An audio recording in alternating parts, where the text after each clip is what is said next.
Socializing isn't always about laughter, conversations, or being surrounded by people. Sometimes the bravest thing you can do is simply walk into a room, even if your hands shake or your thoughts feel heavy. And even when you decide you can't walk into that room at all, God still honors the courage it took just to consider it. He sees the strength behind the battle no one else notices. There are days when people feel like warmth, and days when they feel like noise. Days when connection feels natural, and days when it feels impossible. All of these days are allowed. Your mental health does not disqualify you from being loved or understood. Not by God, not by the right people, not even by yourself. You don't have to speak loudly or constantly to be valued. There is meaning in quiet presence. There is strength in small interactions. And when your energy is low, when words feel stuck or heavy, God sits with you in the silence. He is the friend who doesn't need explanations, the companion who senses your heart even when you don't have the language to describe what it feels. Healing begins in honesty, the kind you whisper to yourself, the kind you cry out in prayer, the kind you confess to a trusted person who won't judge you. You don't have to be in a crowd to matter. Sometimes one safe soul can shift your whole world. And when you feel like you have no one, God remains the constant presence, the steady hand, the gentle whisper that says, I am here, I understand, I won't leave. It's okay to choose peace over pressure. It's okay to withdraw when your mind is tired.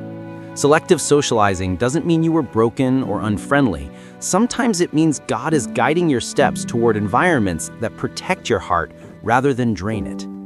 The people who seem the strongest often carry burdens known only by God. Be mindful, be gentle, and be honest about your own struggles too. Not because vulnerability is easy, but because God designed connection to be healing, not suffocating. Protecting your energy doesn't make you unreliable.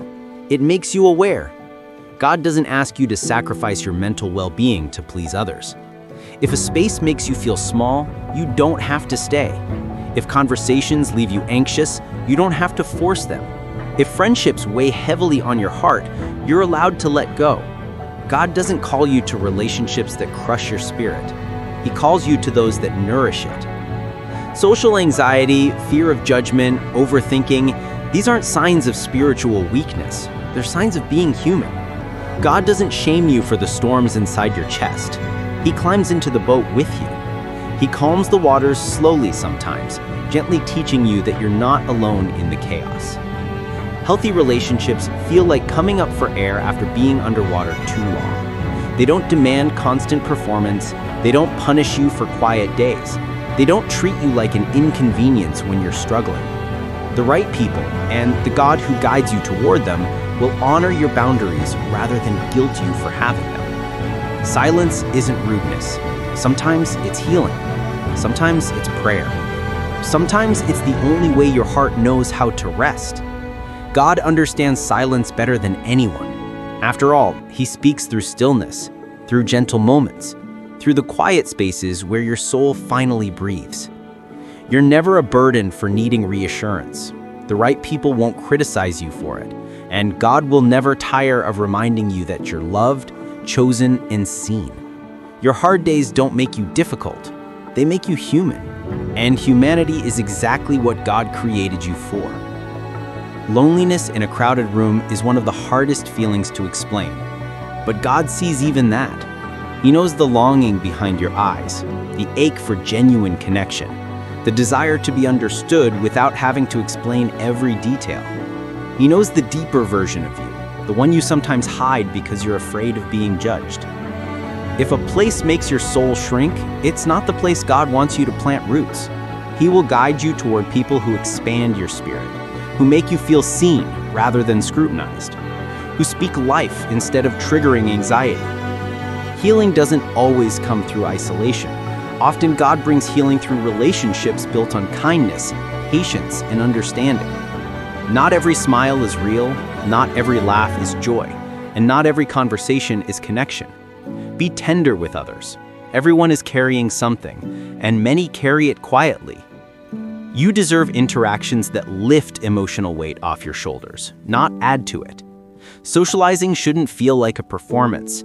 It should feel like fellowship, like authenticity, like the kind of connection God always intended for his children. Some relationships bring peace, others stir old wounds.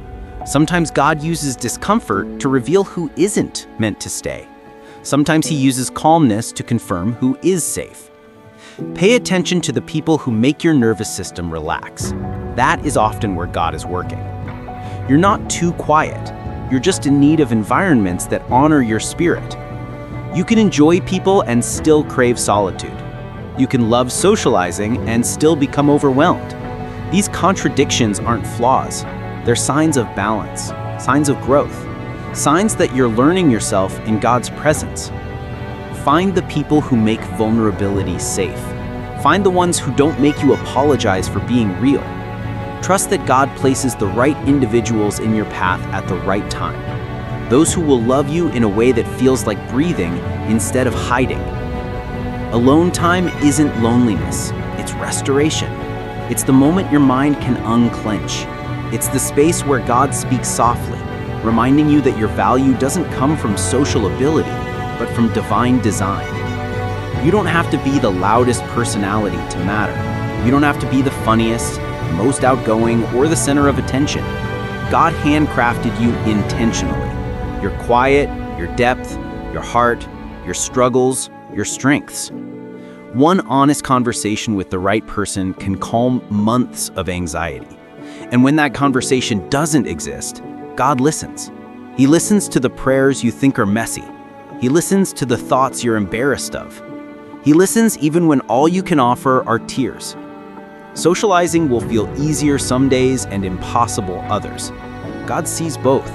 He doesn't measure your worth by your social performance. He holds your heart through every emotional fluctuation, every step forward, every retreat inward. Being understood, truly understood, is one of the purest forms of love. And God understands you fully, even when people cannot. He knows every version of you, the social one, the anxious one, the lonely one, the growing one. Keep the people who lift your spirit closer. Release the ones who hurt your peace. God never asks you to hold on to relationships that harm your mental health. He leads you gently, patiently, toward the environments that nurture the soul He created. Your comfort zone isn't a prison, it's a sanctuary until you're ready to expand. Some friendships are temporary, lessons. God is the everlasting guide. Your well-being matters to Him, deeply, more than anyone's expectations, more than the pressure to fit in, more than the fear of disappointing others. Hold tightly to the people who bring light to your mind and rest to your heart. And remember this, God is present in every moment of comfort, every breath of relief, every feeling of safety. Sometimes He speaks through people, sometimes through quiet, sometimes through the warm, unexplainable reassurance within you that says, I am loved. You are safe. You are not alone. And you are never too much for me.